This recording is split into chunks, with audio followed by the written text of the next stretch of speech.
അതില് കാരണം എന്താ വെച്ചാൽ എല്ലാരും അങ്ങനെ പറഞ്ഞു കേട്ടിട്ടില്ല ഇങ്ങനത്തെ ഒരു കാര്യമൊക്കെ. വളരെ പുതുമയായിട്ടുള്ള കാര്യങ്ങളാണ്. നേരത്തെ ഇപ്പൊ ഇന്റർവ്യൂസ് കുറെ വന്നത് കൊണ്ട് ഏകദേശം ധാരണ ആൾക്കാർക്കുണ്ട്. ഇപ്പൊ കാസർഗോഡ് മുതൽ പാലക്കാട് ഡിവിഷൻ വരെയാണല്ലോ. പാലക്കാട് വരെ, പാലക്കാട് ഡിവിഷൻ എന്ന് പറയുന്നത് കാസർഗോഡ് മുതൽ പാലക്കാട് വരെയുള്ളതാണ്. അവിടെയാണ് ഇപ്പൊ എന്റെ വോയിസ് വരുന്നത്. അപ്പോ വേറെ തമിഴ്നാട്ടിൽ എവിടെയൊക്കെ കേട്ടിട്ടുണ്ട് എന്ന് പറഞ്ഞു കേട്ടിട്ടുണ്ട്. നമ്മളിത് എല്ലാവിടെയും പോകുന്നില്ലല്ലോ. എല്ലായിടത്തും പോയി കേൾക്കണം തോന്നാറില്ല. എനിക്ക് തോന്നാറുണ്ടായിരുന്നു എവിടെയൊക്കെ ഉണ്ട് എന്നറിയാനായിട്ട്. പക്ഷെ ഞാൻ കാസർഗോഡ് കലോത്സവം നടന്ന സമയത്ത് ഞാൻ തന്നെ കേട്ടിരുന്നു. കാസർഗോഡ് വരെ പോയപ്പോ കേട്ടായിരുന്നു. എറണാകുളം ഡിവിഷനിലും ഏതൊക്കെയോ സ്റ്റോപ്പുകളിൽ ഇടയിലൊക്കെ വരുന്നുണ്ട് എന്ന് കേട്ടിട്ടുണ്ട്. ഞാൻ കേട്ട ഉടനെ തന്നെ പറയാട്ടോ എറണാകുളത്ത്. ഇപ്പൊ ട്രിവാൻഡ്രത്തൊക്കെ അങ്ങനെ കുറച്ചുകൂടി നമ്മുടെ വോയിസ് വ്യാപിപ്പിക്കാൻ എന്തൊക്കെ ചെയ്യണം ടീച്ചർ ഓൾറെഡി റെക്കോർഡഡ് ആണ്. ഇതെല്ലാം റെക്കോർഡ് ചെയ്തിട്ടുണ്ട്, എല്ലാം റെക്കോർഡ് ചെയ്തിട്ടുണ്ട്. പക്ഷെ നമ്മുടെ പാലക്കാട് ഡിവിഷനിൽ തന്നെ ഓരോ സ്ഥലത്ത് മെല്ലെ മെല്ലെയാണ് അവർ ഇട്ട് തുടങ്ങിയത്. തിരൂർ, താനൂർ പോലെയുള്ള ചെറിയ സ്റ്റേഷനുകളിലായിരുന്നു ആദ്യം ഇട്ട് തുടങ്ങിയത്. പിന്നെയാണ് അവിടെ നിന്ന് ഇങ്ങനെ വ്യാപിപ്പിച്ച് വന്നത്. ഒരു പക്ഷേ ഇനി അങ്ങോട്ട് ഇടുവോ എന്ന് നമുക്ക് അറിയാൻ പറ്റില്ല. എന്തെങ്കിലും ചേഞ്ചസ് ഒക്കെ ഉണ്ടെങ്കിൽ അവര് വിളിച്ചിട്ട് നമ്മള് ചെന്നൈ സെൻട്രലിന്റെ പേര് മാറ്റിയിരുന്നു. പുരട്சி தலைவர் doctor MGR central railway station എന്നാക്കിയിരുന്നു. ആ സമയത്തൊക്കെ ഞാൻ പോയി ചെയ്തിട്ടുണ്ടായിരുന്നു. കാരണം ഒരേ വോയിസ് വരാൻ വേണ്ടി. ടീച്ചറുടെ പോലെ തന്നെ വേറെ ഏതെങ്കിലും ഡബ് ചെയ്യുന്ന ആർട്ടിസ്റ്റുകളെ ഇങ്ങനെ കണ്ടിട്ടുണ്ടോ? അല്ലെങ്കിൽ റെയിൽവേ സ്റ്റേഷനിൽ ഇതുപോലെ അങ്ങനെ എന്തെങ്കിലും മീറ്റ് ചെയ്യാൻ പറ്റിയിട്ടുണ്ടോ? റെയിൽവേ സ്റ്റേഷനിലല്ല, എന്നെ ഇത് വന്നതിന് ശേഷം എനിക്ക് സംസാരിക്കാൻ പറ്റിയ വലിയൊരു ഡബിങ് ആർട്ടിസ്റ്റാണ് ശ്രീജ ചേച്ചി. ശ്രീജ ചേച്ചി ഞാൻ ഫോണിലൂടെ സംസാരിച്ചിട്ടുണ്ടായിരുന്നു. അതുപോലെ ദേവി, അവരൊക്കെ ആയിട്ടുള്ള ഒരു കണക്ഷൻ വന്നത് ഇതുവഴിയാണ്. ഇങ്ങനെ പിന്നെ ഈ വോയിസ് വന്നതിന് ശേഷം എനിക്ക് എന്റെ പഴയ ഒരുപാട് സുഹൃത്തുക്കളെ തിരിച്ചു കിട്ടി. എല്ലാരും വരുന്നുണ്ടാവും അല്ലേ? ഒരുപാട് പേര് പരിചയപ്പെടാൻ പറ്റി. പിന്നെ ഇങ്ങനെ അങ്ങനെയുള്ള കണക്ഷൻസ് വന്നു എന്നുള്ളതാണ് എനിക്ക് ഏറ്റവും സന്തോഷം. പഴയ ഒരുപാട് ബന്ധങ്ങളെല്ലാം തിരിച്ചു വന്നു. അത് ശരിക്കും മീഡിയയിൽ കൂടെ കുറച്ചുകൂടി വന്നേ പിന്നെയല്ലേ? കാരണം മറ്റത് വോയിസ് മാത്രല്ലേ കേൾക്കുന്നുള്ളൂ. അപ്പൊ ആരും അറിഞ്ഞിട്ടുണ്ടായിരുന്നില്ല, ഞാൻ ആരോടും പറഞ്ഞിട്ടും ഉണ്ടായിരുന്നില്ല. പിന്നെ ഈ ഫ്ലവേഴ്സ് ചാനലിൽ വന്നു, അതിനുശേഷം യൂട്യൂബുകളിൽ ഇങ്ങനെ വന്നപ്പോഴാണ് ഞാനാണ് ചെയ്തത്. എന്റെ കൂടെ ഉണ്ടായിരുന്ന ടീച്ചേഴ്സ് പോലും അറിഞ്ഞിട്ടുണ്ടായിരുന്നില്ല. വർക്ക് ചെയ്യുന്നവര്, ഷൊർണൂര് വർക്ക് ചെയ്യുന്നവര് അറിഞ്ഞിട്ടുണ്ടായിരുന്നില്ല.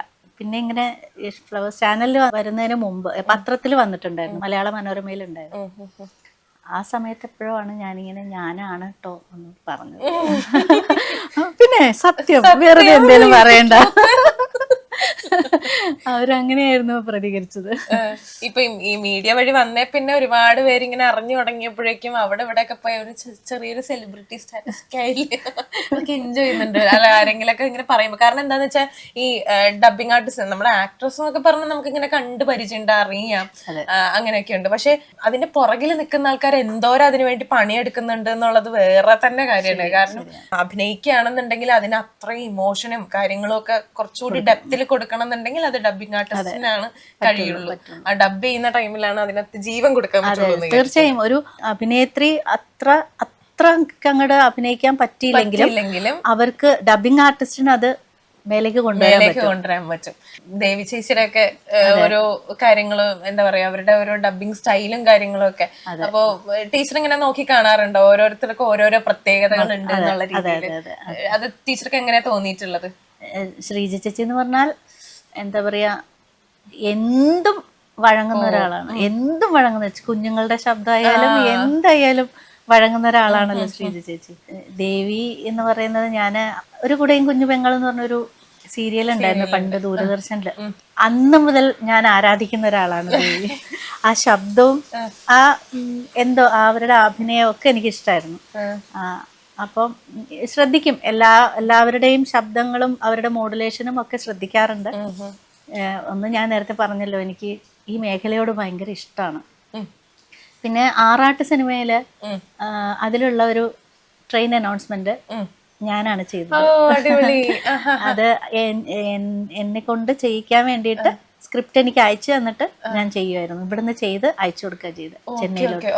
ഇവിടുന്ന് ചെയ്തത് സൗണ്ട് ഏതെങ്കിലും സ്റ്റുഡിയോയിൽ പോയി ചെയ്തിട്ട് അയച്ചുതരാം. മെയിൽ ചെയ്ത് കൊടുത്തു. ഓക്കെ, അപ്പൊ ഇന്നത് വേണം, ഇന്ന പോലെ വേണം എന്നുള്ളത് പറഞ്ഞിട്ടുണ്ടായിരുന്നു. സ്ക്രിപ്റ്റ് തന്നു, എന്നിട്ട് പറഞ്ഞു ഇവിടെ ചെയ്തത് എങ്ങനെയാണോ അതേപോലെ ചെയ്ത് കൊടുക്കാം. എത്ര ഒറ്റ ടേക്കിൽ ഓക്കെ ആക്കി. അതൊക്കെ സിമ്പിൾ അല്ല, ഞാൻ എത്ര കണ്ടിരിക്കുന്നു എന്നൊക്കെ.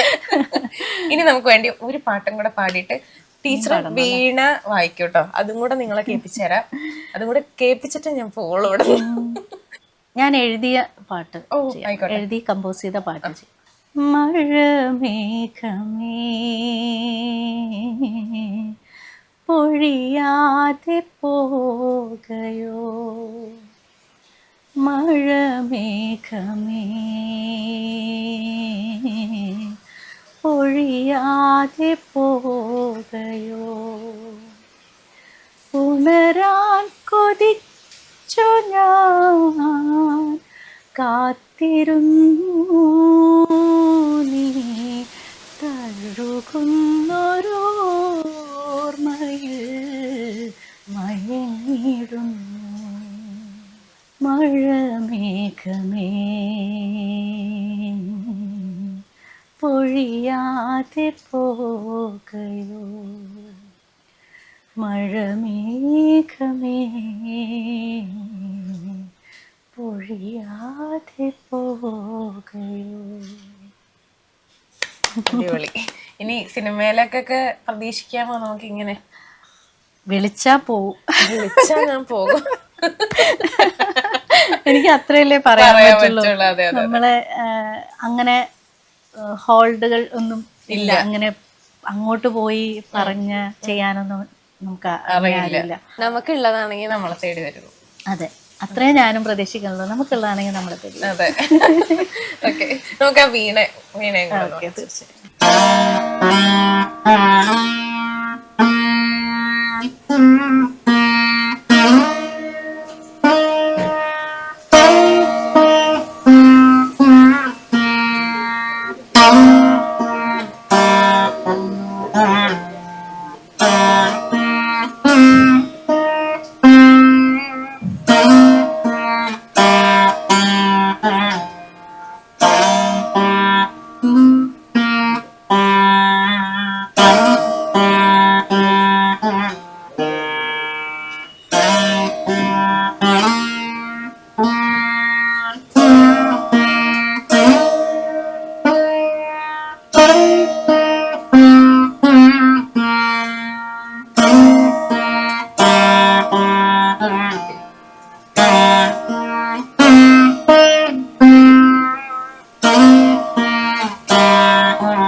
ചീരപ്പം വരവേണി സൂരനൂത കല്യാണി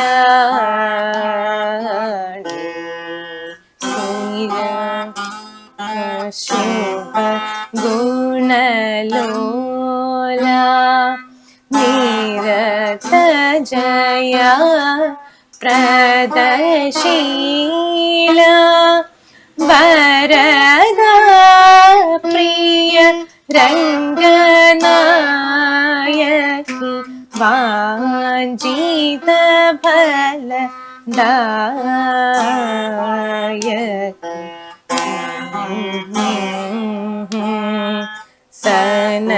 ജനനി ജയ ജയ ജയ ജയ.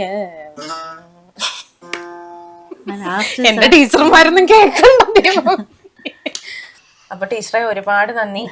നല്ല അടിപൊളിയായിട്ട് പാട്ടും കേൾക്കാൻ പറ്റി, നല്ല സുഖമായിട്ട് വീണ വായിക്കുന്നതും കേൾക്കാൻ പറ്റി, വയറ് നിറഞ്ഞു മനസ്സും നിറഞ്ഞു. ഓക്കെ, അപ്പോ കാസർഗോഡ് മുതല് പാലക്കാട് വരെയാണ്, ഇനി അങ്ങ് കേരളം മൊത്തം വ്യാപിക്കട്ടെ ആ ഒരു വോയിസ് ഒക്കെ. ഇപ്പൊ ടീച്ചർ പാട്ട് പാടുന്നത് മാത്രം, ഡബിങ് ആർട്ടിസ്റ്റ് മാത്രല്ല, എന്താ പറയാ, പാട്ട് എഴുതുന്നുണ്ട്, കമ്പോസ് ചെയ്യുന്നുണ്ട്. അതെ, ഞാൻ ഈ അടുത്ത് സംസ്ഥാന തലത്തിലുള്ള ഒരു ടീച്ചേഴ്സ് ബ്രിഗേഡ് എന്ന് പറഞ്ഞിട്ട് KSTയുടെ ഒരു സംഘം രൂപീകരിച്ചിട്ടുണ്ട്. അതിന്റെ തീം സോങ് ഞാനാ ചെയ്തത്. എഴുതുകയും കമ്പോസ് ചെയ്തതും ഞാനാണ്. എൻ്റെ മോളാണ് പാടിയത്. ഓ, ഓക്കെ, അടിപൊളി. അങ്ങനെ ആയിരുന്നു. അപ്പം ഞാൻ കൂടുതൽ ഇപ്പൊ അതിലും കൂടെ കോൺസെൻട്രേറ്റ് ചെയ്യുന്നുണ്ട്. അതെ, ഇനിയിപ്പോ കുറച്ചങ്ങോട്ട് ഇറങ്ങാണല്ലേ? അതെ, തീർച്ചയായും ഇനി അങ്ങ് ഇറങ്ങാൻ തീരുമാനിച്ചിരിക്കുകയാണ്. ഇനി ഞാൻ ഇങ്ങനെ ഇരിക്കില്ല, അങ്ങനെ ഇറങ്ങാൻ പോവാണ്. ഞങ്ങള് നേരത്തെ ചോദിച്ചു, ടീച്ചറിന് സമയമില്ലാത്തതുകൊണ്ടാണ്, അല്ലെങ്കിൽ ഇപ്പൊ എന്താ പറയാ, വരവീണൊക്കെ ഞാൻ എന്താ പറയാ, നമ്മൾ ഈ മറ്റേ എഴുത്തിനിരിക്കുന്ന ആ ഒരു സമയമല്ലേ, അപ്പൊ മാത്രമേ പാടാറുള്ളൂ. അത് കഴിഞ്ഞാൽ പിന്നെ അതൊക്കെ മറന്നു. ഇപ്പൊ അത് കേൾക്കാൻ പറ്റിയപ്പോ വലിയ സന്തോഷമായി എനിക്ക്. അപ്പൊ എന്താ പറയാ, ടീച്ചർക്ക് സമയമില്ലാത്തതുകൊണ്ട് നമുക്ക് ഇനി ഇരുത്തി വായിപ്പിക്കാൻ പറ്റില്ല അല്ലേ? ഒരുപാട് നന്ദി. Thank you.